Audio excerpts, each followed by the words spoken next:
Good morning, students.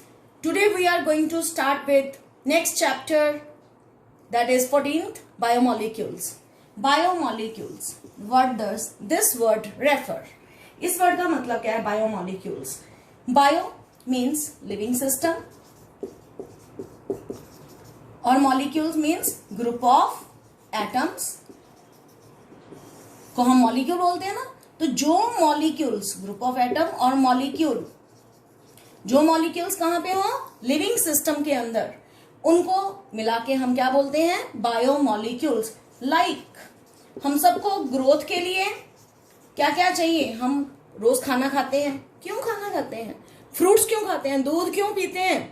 तो इससे हमें हमारी बॉडी में क्या क्या मिलता है? हमारी बॉडी को कार्बोहाइड्रेट्स मिलते हैं, हमारी बॉडी को प्रोटीन्स मिलते हैं, हमारी बॉडी के अंदर न्यूक्लिक एसिड्स हैं, फ्रूट्स लेते हैं हमें विटामिन्स मिलते हैं, हमारी बॉडी के अंदर हार्मोन्स हैं. तो ये सारे मॉलिक्यूल्स जो कि किसके बने हैं? एटम्स के बने हैं. और कहाँ पे पड़े हैं? लिविंग सिस्टम के अंदर है, हमारे अंदर है. इसलिए they all are categorised as biomolecules. यानी कि बायोमॉलिक्यूल्स की अपनी डेफिनेशन क्या हो गई? They are complex lifeless chemical substances which form base of human life. और हमारी लिविंग सिस्टम को बनाते हैं और उनकी ग्रोथ करते हैं, उनकी मेंटेनेंस करते हैं और रिप्रोडक्शन में हेल्पफुल होते हैं. Carbohydrates, proteins, nucleic acid, vitamins, hormone, they are all the part of biomolecules. तो इसमें हम लोग एंजाइम्स भी बहुत इंपॉर्टेंट पार्ट है. तो हम इस चैप्टर में ये सारे पार्ट टर्न बाय टर्न पढ़ेंगे. Today I am going to take with you first, that is carbohydrates. तो सबसे पहले हम कार्बोहाइड्रेट्स करते हैं कि कार्बोहाइड्रेट्स क्या होते हैं. अगर हम कार्बोहाइड्रेट्स की बात करें, इसके अंदर 3 एटम्स की ये बने होते हैं. वो 3 एटम्स कौन कौन से हैं? Carbon, hydrogen, oxygen. इसके अंदर कौन से कंपाउंड्स आते हैं? जैसे sugar, starches, cellulose, gums etcetera. Animal और प्लांट किंगडम दोनों में ये मिलते हैं कार्बोहाइड्रेट्स. और अगर कोई कार्बोहाइड्रेट बनाना है तो उसको कैसे बनाना है? By the process of photosynthesis, जिसमें कार्बन डाइऑक्साइड और वाटर मिलके ये बनाते हैं कोई भी कार्बोहाइड्रेट. अगर हम कार्बोहाइड्रेट की पुराने टाइम की डेफिनेशन ले, ओल्ड डेफिनेशन, तो नाम से क्लियर है. देखो, hydrate of carbon. Carbohydrates mean hydrate of carbon. Hydrate means water molecule of carbon. तो क्या बन गया? कार्बोहाइड्रेट. हमारी डेली लाइफ में हमारा जो पहले एक मूवी आई थी ना, बहुत पहले की एक मूवी है, रोटी कपड़ा मकान. रोटी कपड़ा मकान, तीनों के लिए, तीनों कहां से मिलते हैं? कार्बोहाइड्रेट से. तो they provide food, cloth and shelter. Carbohydrates हमें क्या प्रोवाइड करते हैं? Food, cloth and shelter. और ये पुरानी डेफिनेशन है. अब मॉडर्न डेफिनेशन जो बहुत इंपॉर्टेंट है, पेपर में ऐसे ही आता है कि define old and modern definition of carbohydrates. तो मॉडर्न डेफिनेशन के हिसाब से व्हाट आर कार्बोहाइड्रेट्स? तो मॉडर्न डेफिनेशन में हम कार्बोहाइड्रेट्स की डेफिनेशन को क्या लेने जा रहे हैं? They are optically active polyhydroxy aldehydes और पॉलीहाइड्रोक्सी कीटोन्स और substances which give these on hydrolysis. मतलब क्या है? अगर मैं एग्जाम्पल लूं सबसे सिंपलेस्ट कार्बोहाइड्रेट्स का, उसी से आपको डेफिनेशन क्लियर होगी. Like glucose. हम हमेशा ग्लूकोज का फॉर्मूला क्या पढ़ते हैं? C6H12O6, जो ग्लूकोज हम खाते भी हैं. ग्लूकोन डी भी हम मिला के पानी में पीते हैं, ये वही ग्लूकोज। फॉर्मूला है C6H12O6। अगर मैं इसको आपको खोल के दिखाऊं तो इसका स्ट्रक्चर कैसे बना सकते हैं। 6 कार्बन है, 1 2 3 4 5 6। ये इनमें इनका कॉन्फ़िगरेशन है, और मैंने यहीं पे, आगे जाके भी आपने इसका ओपन चेन स्ट्रक्चर पढ़ना है, मैंने यहीं पे आपको पूरा इसका ओपन चेन स्ट्रक्चर दिखाया। ये ग्लूकोज में C6 है क्या, 1 2 3 4 5 6। क्या H12 है, 1 2 3 4 5 6 7 8 9 10 11 12। O6 है क्या, 1 2 3 4 5 6। तो आपने क्या देखा, ये मॉलिक्यूलर फॉर्मूला है और ये ओपन चेन स्ट्रक्चर फॉर्मूला है। हमने इसे पहला वर्ड ऑप्टिकली एक्टिव क्यों बोला गया है। ऑप्टिकली एक्टिव का मतलब क्या होता है, सिंपल वे में दो मतलब है। अगर हमने स्ट्रक्चर के अंदर देखना है तो एक कार्बन के साथ 4 डिफरेंट ग्रुप्स लगे हों, एक कार्बन के साथ जिसपे स्टार डाला है उसके साथ 4 डिफरेंट ग्रुप्स लगे हैं, A B C D, ये चारों डिफरेंट हैं। अगर मैं आपको ये साथ इस कार्बन की बात करूं, सेकेंड नंबर कार्बन की, इसके साथ 4 डिफरेंट ग्रुप्स कौन से हैं, एक CHO, एक H, एक OH और एक ये सारे का सारा पार्ट नीचे वाला।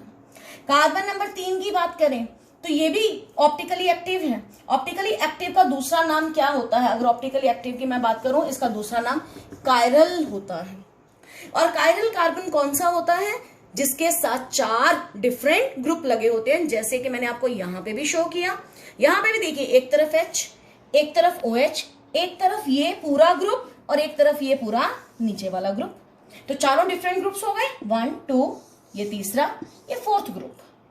अगर मैं इस कार्बन की बात करूं, दिस इज ऑल्सो कायरल, क्योंकि आप देख सकते हैं इसमें भी चारों डिफरेंट होंगे, ये भी कायरल। ये कायरल नहीं है लास्ट वाला, क्यों नहीं है, क्योंकि इसके साथ 2 हाइड्रोजन जुड़े हैं।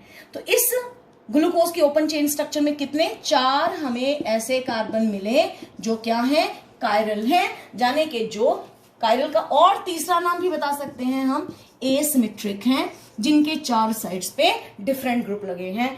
ऐसे कंपाउंड को जिसमें कायरल कार्बन हो उनको क्या बोलते हैं, ऑप्टिकली एक्टिव कंपाउंड्स।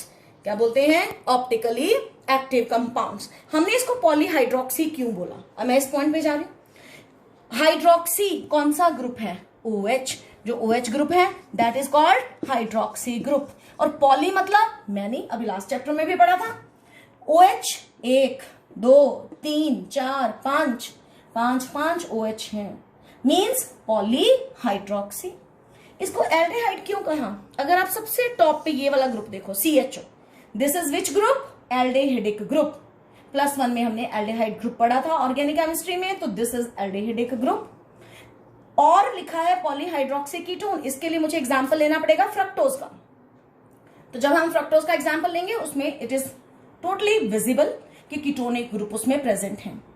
और हमने दूसरा डेफिनेशन क्या लिखा, वो सब्सटेंसेस जिनको अगर हम हाइड्रोलाइज करें तो हमें क्या मिले, कार्बोहाइड्रेट्स। इसमें स्टार्च बहुत बढ़िया एग्जांपल है। जैसे कि अगर हम स्टार्च को देखें, स्टार्च की हाइड्रोलिसिस जब करेंगे, स्टार्च उसकी हाइड्रोलिसिस की वाटर डाल के, और जब वो टूटेगा तो किस में कन्वर्ट होगा, ग्लूकोज प्लस फ्रक्टोज। तो अगेन ग्लूकोज फ्रक्टोज ये क्या है, ये भी कार्बोहाइड्रेट्स हैं और ये स्टार्च भी कार्बोहाइड्रेट ही है, लेकिन दोनों की कैटेगरीज का फर्क है। तो अब उसी बेस पे हम चलने जा रहे हैं, देखने जा रहे हैं what is the classification of carbohydrate. तो हमारा नेक्स्ट पार्ट क्या आ गया, कार्बोहाइड्रेट का क्लासिफिकेशन। ब्रॉडली स्पीकिंग जो क्लासिफिकेशन पार्ट है, इसमें जो कार्बोहाइड्रेट्स हैं they are categorised as monosaccharides. Saccharides जो वर्ड लिया गया है, ये एक ग्रीक के वर्ड, ग्रीक से लिया गया है, ग्रीक लैंग्वेज से, जिसका मतलब क्या होता है, शुगर। सेक्राइड एक ग्रीक वर्ड है विच मीन्स शुगर, यानी कि basically carbohydrates are sugars. Monosaccharide, then oligosaccharides second category, third category polysaccharides. नाम से क्लियर होगा बहुत चीजें। सेक्राइड का मतलब समझ आया बच्चों, ग्रीक से लिया गया वर्ड है which means sugar. Mono means यानी कि ये जो मोनोसेक्राइड्स है ना, ये सिंपलेस्ट कार्बोहाइड्रेट्स है। क्यों? बिकॉज जब वो टूटते हैं तो वो टूटते ही नहीं है, क्योंकि वो टूट ही नहीं सकते, उनमें मॉलिक्यूल जनरल फॉर्मूला ही उनका CH2O n टाइम्स होता है, जहां पे n का वैल्यू 3 से लेके 7 तक है, यानी कि which can not be hydrolysed. तो monosaccharides can not be, can't be hydrolysed. ये सिंपल मॉलिक्यूल में टूट नहीं सकते क्योंकि खुद ही सिंपल होते हैं। देन ओलिगोसेक्राइड, ओलिगो का मतलब क्या होता है? A few. जब ये टूटते हैं, जब इनकी क्या करवाते हैं, वाटर डाल के हाइड्रोलिसिस, तो हमें 2 से लेके 10 मॉलिक्यूल्स ऑफ मोनोसेक्राइड्स मिलते हैं। 2 to 10 मॉलिक्यूल्स ऑफ मोनोसेक्राइड्स। इसमें फर्दर बहुत सारी कैटेगरीज हैं, लेकिन हमारे सिलेबस के लेवल तक सिर्फ हम एक ही कैटेगरी पढ़ेंगे और वो है डाइसेक्राइड्स। अब डाइसेक्राइड का डेफिनेशन क्या हो गया कि वो carbohydrates which upon hydrolysis give di, मतलब सिर्फ 2 मॉलिक्यूल्स ऑफ मोनोसेक्राइड्स। डाइसेक्राइड्स क्या है? They are those carbohydrates which upon hydrolysis give 2 molecules of monosaccharides. इसमें एग्जाम्पल हम अपने लेवल में क्या क्या पढ़ने वाले हैं और उनका मॉलिक्यूलर फॉर्मूला जनरल क्या होता है। C12H22O11, इसकी 3 एग्जाम्पल्स हमारे सिलेबस में है। मोनोसेक्राइड की 2 एग्जाम्पल, पहले मैं मोनोसेक्राइड की 2 एग्जाम्पल्स आपको बता दूं।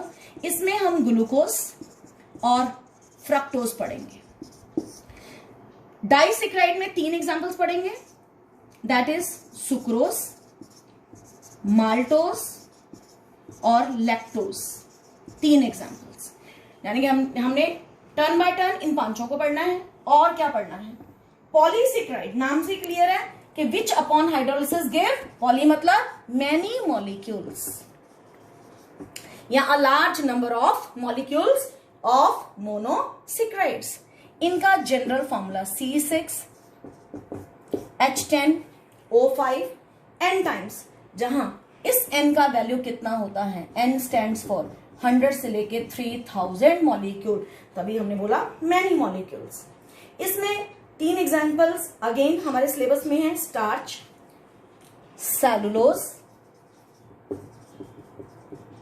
और ग्लाइकोजन। तो हमने कार्बोहाइड्रेट्स में मेन फोकस किन चीजों पे रखना है? Again glucose, fructose, sucrose, maltose, lactose, और 3 ये पॉलीसेक्राइड्स में starch, cellulose, glycogen. Now in other classification of carbohydrates, that carbohydrates may be sugars and non-sugars. हमें नाम से ही काफी कुछ क्लियर है, इवन डिफरेंस भी पता चल जाएगा। जो शुगर्स है they are crystalline solids, whereas non-sugars are amorphous sugars. Then sugars are sweet in taste, they are tasteless. Then अगर ये sugars हैं तो they will be soluble in water and they will be insoluble in water. Examples की बात करूं, साथ ही में हमने डिफरेंस ले लिया कि कभी भी आए तो शुगर और नॉन शुगर के में हमें डिफरेंस भी पता होना चाहिए। 3 डिफरेंसेस हमने किए हैं, crystalline, they may be sugars may be crystalline solids, non sugars may be amorphous solids, they are sweet in taste, they are tasteless, they are soluble in water and they are insoluble in water. इसकी examples monosaccharides and oligosaccharides, और इसकी examples polysaccharides. तो यहीं पे हमने वहीं से ही अपने एग्जाम्पल्स को उठा के यहाँ पे भी फिट किया, उसी क्लासिफिकेशन को भी इसके अंदर लेके आए कि मोनोसेक्राइड और ओलिगोसेक्राइड्स में भी क्या है वो शुगर्स, और जो पॉलीसेक्राइड्स हैं they are non sugars. Third classification जो लास्ट इसका क्लासिफिकेशन है दैट इज कार्बोहाइड्रेट्स में बी reducing and non-reducing.